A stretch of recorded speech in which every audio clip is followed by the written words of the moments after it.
Hi! In front of me is Vivo V21e, and today I would like to show you how you can set up screen lock. You need to begin by opening Devices Settings. In them, scroll down and choose Security section.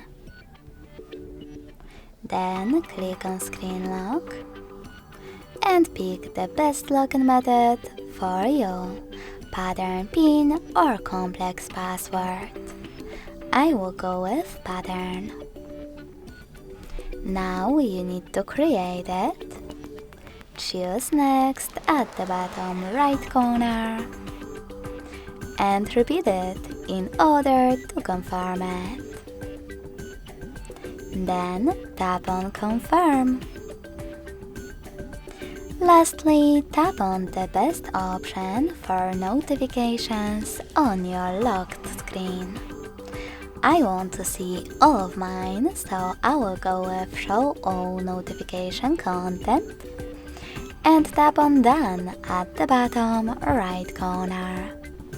So finally, when I switch off my screen, then turn it back on, I can see that pattern is now required.